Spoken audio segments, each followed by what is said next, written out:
Hello, I am Margaret Reiber, and today is August 15th, 2023, and I will be interviewing Skye Foerster as part of the First Congregational United Church of Christ's 150th anniversary celebration. Skye has been very instrumental in our Just Peace work at First Congregational UCC. And I have been involved as a council member at First Congregational, also as a church Stephen minister and leader of the Stephen ministry group.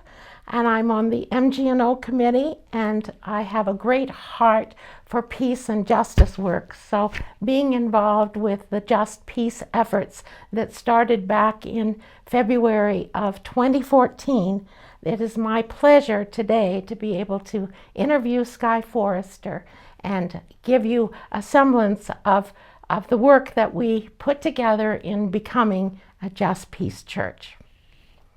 So Skye, tell us about you and how you got involved with this church. Well, I haven't been here as long as you have, Margaret, but Janet and I joined this church when we first came back to Colorado Springs in 2010. So I guess that means we're now 13 years into this, and it's very, very much our home. But you've been here longer. I've been here actually 15 years at least, and have always enjoyed coming to First Congregational United Church of Christ. And you're a Stephen minister, so your big passion is ministry. Yes, it is. Yeah. I'm also involved on the MG&O committee. Yeah. As was I for many years. That's true. That's true. And singing, so music is very much a part of this.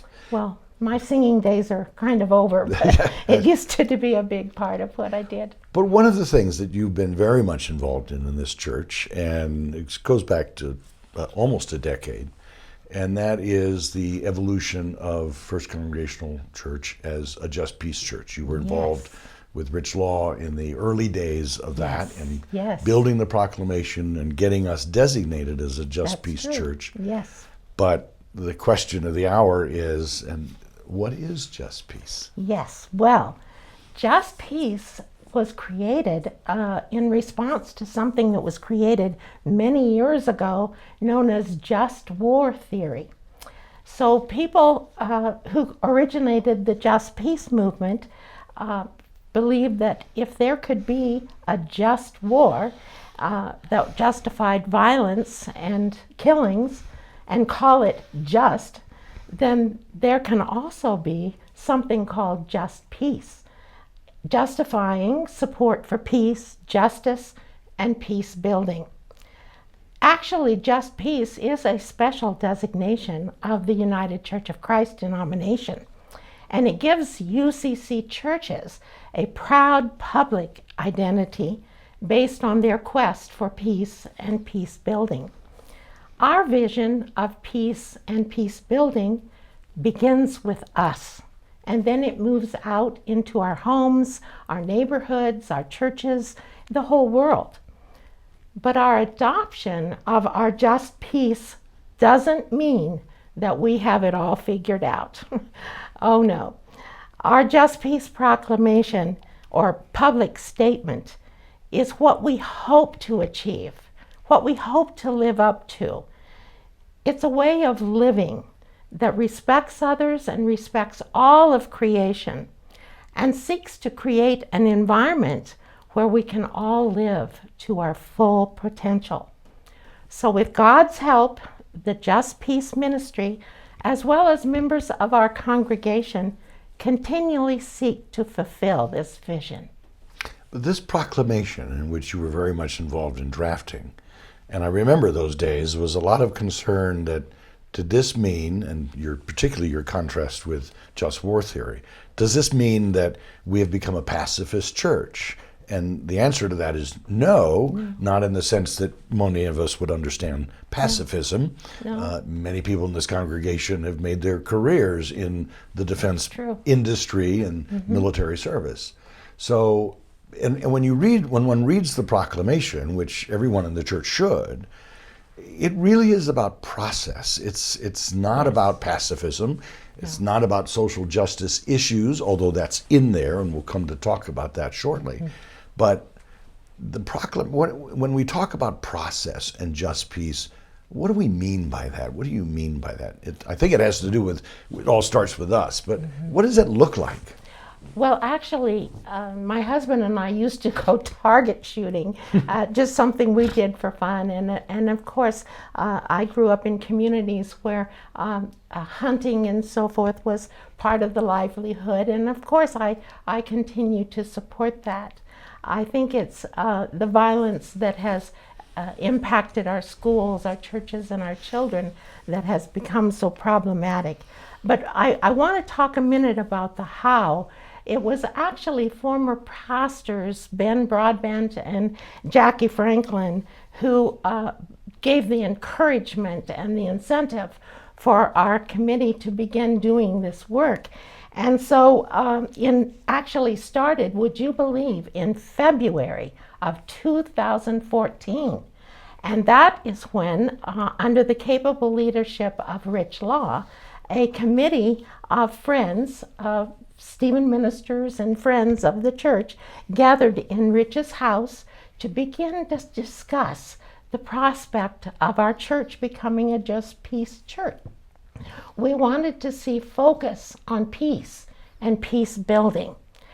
And so this small team of Just Peace ministry began many meetings and lots of planning in what this might look like for our congregation. And we used as a guide the United Church of Christ Just Peace handbook. It proved to be very helpful. In our discernment work, we also reviewed the biblical and theological passages from the Bible that spoke to us on a Just Peace ministry. And we spent time talking to members of our church and congregation that what their feelings were about that.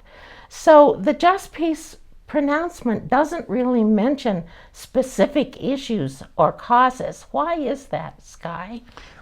Well, as I remember the conversation, and there was a lot of, and I've already mentioned one, a lot of initial concerns that, this is now, we're not going to become a pacifist church, and that was right. not, or that we were going to be not just anti-war. I mean, I spent 30 years in uniform. I don't like war either, but anti-military and anti-militarism, and those are two different things. But we are not in the business of, we had a justice, let me go back. We had a Justice and Peace Committee under the capable leadership of Jerry White for many years. Yes. And focusing on specific issues of social justice within the community. But this can also be very divisive in a congregational church, right?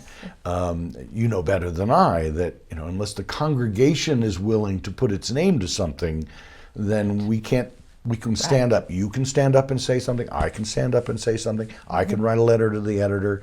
You can go to the state legislature and lobby and advocate for something. The lead minister can do that, but nobody's really able to do that on behalf of the congregation.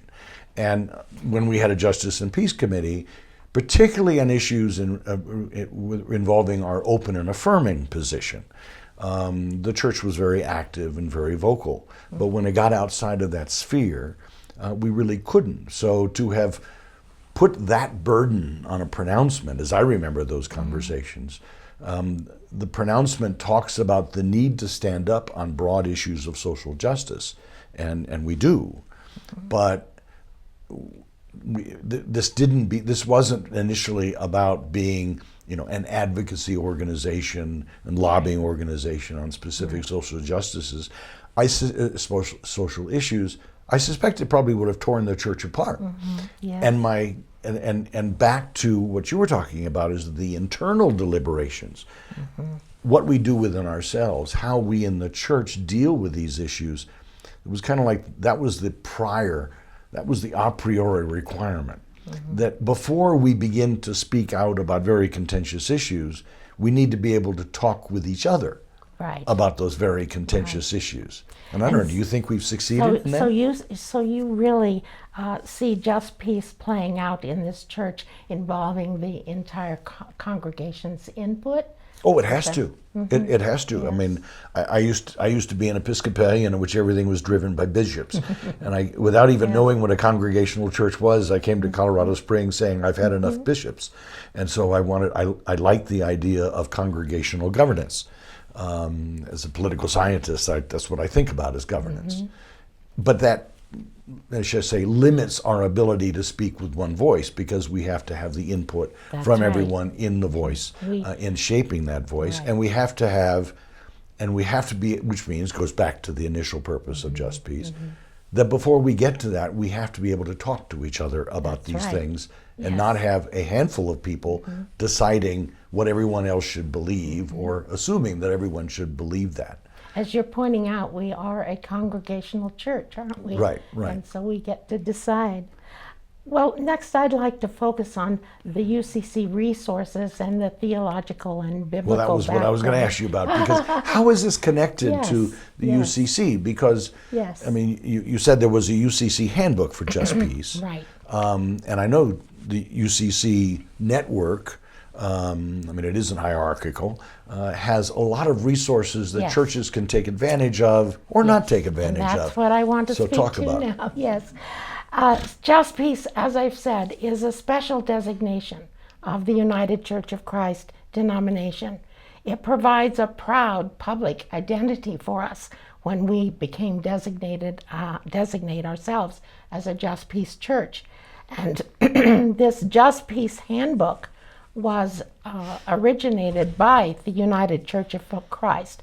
And the United Church of Christ as a denomination has been involved in Just Peace since the early 1980s. So they've long been involved with this.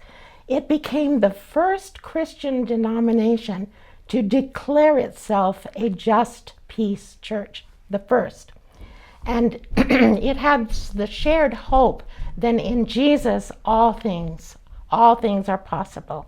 And in Jesus, peace above all else is possible. So the UCC makes easy access to documentation, to research and speeches, books, articles that help us. And I especially want to note the online UCC Justice and Peace Action Network. I'll say that again. The UCC's Justice and Peace Action Network.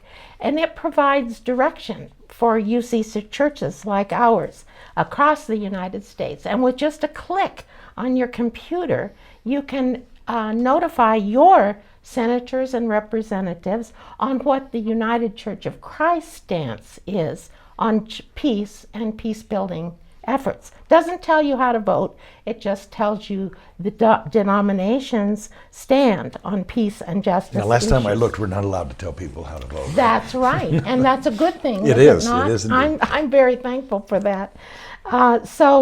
This work really by the United Church of Christ inspires me. I've been a UCCer since way back in Pennsylvania in the 1970s. So I really am proud of the work of the UCC in the past history.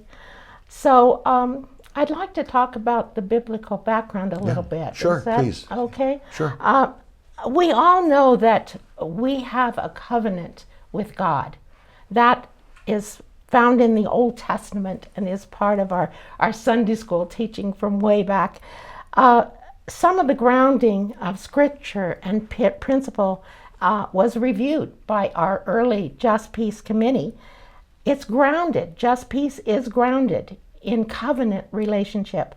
We know God makes a covenant of peace with us. Just look in Ezekiel chapter 37, verse 26. Just Peace is grounded in the presence of the Holy Spirit. It is not our human efforts alone, but on God's promise, as found in John 10, verse 10. Just Peace is also grounded in the need for a community of reconciliation, and that's noted in Ephesians 2, verse 14. And finally, as Christians, we offer conviction to the world that peace is possible. And the reason for hope is summarized in 1 Peter chapter 3, verse 15. And so it was on January 29th, 2017, after 3 years of hard work and study and planning and discernment, First Congregational United Church of Christ of Colorado Springs voted unanimously at the annual meeting to designate itself as a Just Peace church. Yay! But that's not, and that was at a very difficult time because, yes, it was. I mean, basically, as soon as we became a Just Peace church, we have since found ourselves in kind of a series of transitions, That's right. punctuated by a pandemic.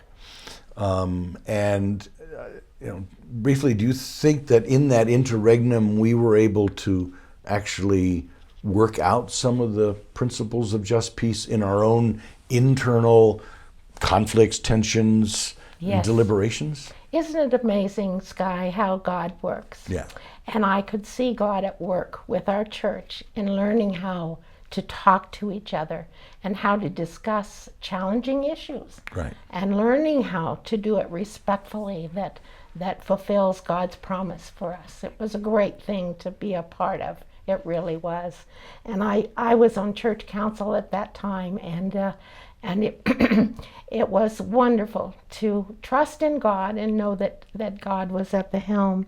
So currently, Just Peace and Open and Affirming are the only two United Church of Christ designations our church has voted to adopt. Just those two. And so, Sky, how has the congregation engaged in this process? Well, you've already answered the first part of it in terms of our internal deliberations during those transitions.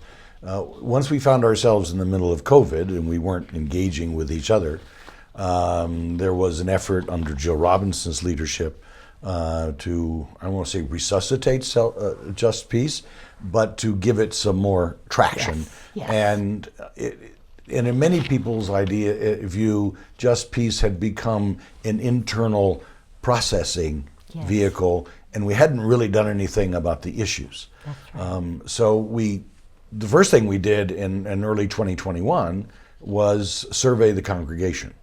I mean, we could say, well, we think we should be concerned about racial justice or homelessness or whatever, very much in the same way that in the Mission Giving and Outreach Committee, which you served on and I was chair for a while, is that we surveyed the congregation and said, what is important to you? And what was interesting is that we got 118 survey responses from that. And the first thing we discovered is that this is, which we all knew, this is a very active congregation. There were 120 different organizations in Colorado Springs that members of our congregation were already involved in, dealing with issues of social justice, economic justice, racial justice, environmental issues, you name it. So these are not new ideas, but it is, the question becomes, how do we as a congregation show up on these issues? Right. Not me individually, you individually, lead minister Leanne individually, but how do we as a church? And the first thing we have to do is to get buy-in from the church about the issues that the congregation and what they think is important. And everything under the sun. But it boiled down into four main buckets. Racial justice, which we added community justice, because that includes not just issues of race, but issues of sexual identity, gender expression, the whole open and affirming piece of what we are. Economic justice, which can include a whole bunch of things, but in our particular focus, really finds itself with homelessness. And immigration, in which we were already actively involved as part of the Sanctuary Coalition in Colorado Springs. And I know you had a big part in that. So not a big part, but and this is all before Afghanistan. So we'll come back to that. That gets added to this piece. Economic justice, racial justice, creation justice, which we called ecological justice at the time. And as you know, we're now in the process of trying to discern whether we should become a creation justice church within UCC. Yes. But that, in a sense, is an outgrowth of the broader Just Peace movement. So these are the priorities that the congregation had listed. So would you say that these are the justice issues? I mean, we've been involved with many over Right. the years, but you would say that these are the passions of the moment. Yes, now they of are. the church. And within them, not everything. We can't do everything. We can't No. speak up about everything. But of course, what was driving all of this at the time, first the Devon Bailey shooting in Colorado Springs, and then a series of shootings dealing with race, dealing with just the issue of gun violence, all the way through these years of the pandemic. Hundreds and hundreds of gun violence, mass shootings every year in this country. Homelessness, which we've been involved in for a long, long time, immigration, and then after all of this happened, of course, this survey was in February of 2021, August of 2021, Kabul fell, and we found ourselves in November kind of focusing a lot of effort on support for Afghan families that we were connected to within the congregation in helping them adjust to their new lives here in partnership with Lutheran Family Services. That's worth an entirely different conversation. But as well. you, Sky, and Janet were very much involved with that, and I'm so proud of the work that our church has done. And you say the church, because it wasn't just Janet and me. There were a number of people who contributed money, who contributed household goods, who contributed food, who contributed time. And to this day, which is now 18 months later, almost 2 years later, we now find ourselves still with a core group of about a dozen volunteers, mostly women, but not entirely, because many of the issues deal with women, and the Afghan women need to have women going with them. But there is still this, long after our commitment to Lutheran Family Services is over, we are still as a congregation, very, very much involved in this. But there still is this issue, and I think in the interest of time we should probably get to this, there's still this issue of how do we as a congregation show up? And that was my next question. How do we navigate speaking out on issues within a congregational setting? And it's difficult. It is. The first part is awareness within the congregation. So it's internal, much like the process part of Just Peace. So one of the things I started doing in 2021, in 20 and 21, was writing an almost weekly e-blast of one-page issues just to highlight the range of things that are going on. A lot of it had to do with gun violence. A lot of it had to do with voting rights. A lot of it had to do with the politics of culture within our school boards. Again, not to tell people how to vote or how to think, but to say these are the questions that are out there. And as we sit in our pandemic bubbles, we need to make sure that we're aware of those things. Uvalde and Buffalo and so many other gun violence issues in 2022 emerged that really captured the congregation's attention. We had a town hall meeting. We drafted a statement. But even with that, it still took 2 months before we as a church had authority to stand up. Reverend Leanne wrote a letter to the editor, but it was in her name only. I wrote letters to the editor, my name only. We finally were able to publish a statement. And I appreciated you speaking out in your letter to the editor was well done, as was Leanne, our pastor here, and her letter. Right. Thankful. But I think to close this conversation, we still have a conversation going on in this church. Yes. Is how do we create a protocol? Maybe that's the way of putting it. And council is deliberating this as we speak. How do we create a protocol, some vehicle, by which a group of people, kind of legitimately appointed by council, can draft things to be issued in the name of the congregation? Right. How do we do that in a way that is consistent with the priorities that the survey has told us that the congregation is concerned about, is consistent with the values and positions of the UCC, the broader UCC, but it is also faithful to the diversity of opinions that we have within our own congregation. And so we have to find a vehicle by which council can weigh in on these issues, consider draft statements, but do so in a timely manner. And so what you're saying is God is still speaking to us. He is indeed. And why care about just peace? You've asked me that in so many ways, but for me, Sky, the answer is easy. It's what God called us to do. It's Right. what God calls us to do. We frequently close our worship service on Sunday mornings singing a song that's very meaningful to all of us. Based on Micah 6? Based on Micah 6. We love to sing that song. What does the Lord require of you? What does the Lord require of you? Justice, kindness, and walk humbly with God. To do justice, love kindness, and walk humbly with God. It isn't just a pretty song, though. We believe that Micah 6 asks the important question and challenge that our Just Peace ministry works to answer. We've also been called disturbers. Jesus continually charged the established order. Jesus was a disturber. Biblical prophets also proclaimed that message. When the established order is getting in the way of peace and justice and peace building, we are called to be channel of disturbance. So in closing, I want to share a reading based on the peace prayer by St. Francis. It's attributed to St. Francis. It reminds us to be courageous and to disrupt and disturb when there is social justice need. And it was read by all of us as a congregation on June 30th this year. Lord, make me a channel of your disturbance. Where there is apathy, let me provoke. Where there is silence, may I be a voice.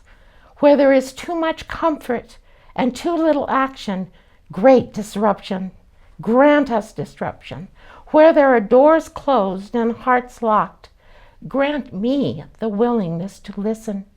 When laws dictate and pain is overlooked, when tradition speaks louder than need, grant that I may seek to do justice rather than just talk about it. Disturb us, O God, to be with as well as for the alienated, to love the unlovable as well as the lovely. Lord, make me a channel of your disturbance, author unknown. May it be so at First Congregational United Church of Christ of Colorado Springs. Thank you for letting us share our Just Peace story. Thank you. Yep.